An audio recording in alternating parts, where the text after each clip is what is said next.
আমার নেতা কর্মীকে ক্যাম্পেইনে মারধর করতেছে, হাসপাতালে ভর্তি হইতেছে, থানায় যাচ্ছে, মামলা নিচ্ছে না। এক্স্যাক্টলি আমরা আওয়ামী লীগের আমলে যেগুলো দেখেছি। প্রশাসন ধরে নিয়েছে যে এটাই হচ্ছে রুলস অফ দ্য গেম, যে যখন আওয়ামী লীগ থাকবে তখন আমরা সবাই আওয়ামী লীগ হয়ে যাব, যখন বিএনপি আসবে অথবা থাকবে তখন আমরা বিএনপি হয়ে যাব। একটা রাষ্ট্র তো এইভাবে হতে পারে না, সবাই লেভেল প্লেইং ফিল্ডে কাজ করবে। তাহলে যাদের জন্য, যে এলাকার জন্য কাজ করছি, সেই এলাকাতে বসে রাজনৈতিক পদ পদবি ব্যবহার করা মানুষরা আমাদের সাথে যে আচরণ করছে সেটা খুব দুঃখজনক।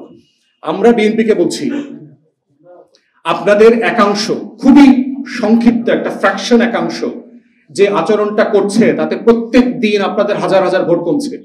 শুধু গতকালকের ঘটনায় সোশ্যাল মিডিয়াতে আপনারা যা দেখেছেন, বাংলাদেশে ন্যূনতম আপনার এই একদিনে 10 লাখ ভোট কমে গেছে সারা বাংলাদেশে।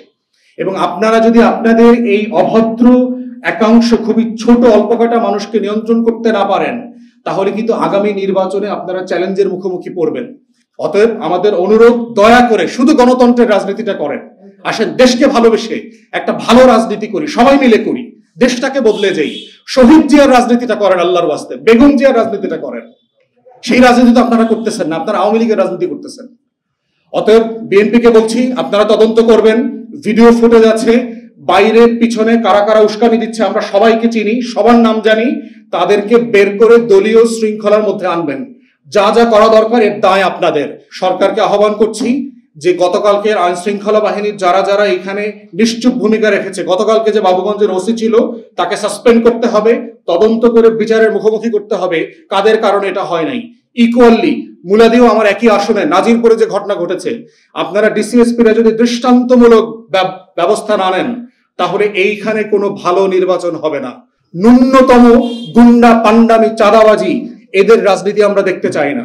যারা খুনের আসামি, মামলার আসামি, বিভিন্ন সময় মাদকের ব্যবসা করে, এই ধরনের আসামিগুলো মিলে একসাথে আমাদেরকে অবাঞ্ছিত ঘোষণা করতেছে, আমরা কি এলাকায় গেলে আমাদের হাত পা ভেঙে দিবে। এই জন্য আমাদের বক্তব্য খুব পরিষ্কার। সিম্পলি বিএনপি এবং প্রশাসনকে বলছি, নির্বাচনের পরিবেশ তৈরি করবার জন্য যার যেখানে যতটুকু অবদান রাখবার সুযোগ আছে, দায়িত্ব আছে, দয়া করে সেই দায়িত্ব পালন করবেন। জনাব তারেক রহমান, আপনি বারবার ওয়াদা দিয়েছেন, বারবার বলেছেন 31 দফার যে সংস্কার প্রস্তাব, তার উপরে আপনি বাংলাদেশ ঢেলে সাজাবেন। সেই ঢেলে সাজানোর আগে আমরা দেখতে চাই আপনি আপনার দলকে ঢেলে সাজাচ্ছেন। দলের ভিতরে ক্রিমিনাল এলিমেন্ট রেখে আপনি যে বাংলাদেশটা করতে চান, শহীদ জিয়ার বাংলাদেশ, সেটা আপনি করতে পারবেন না।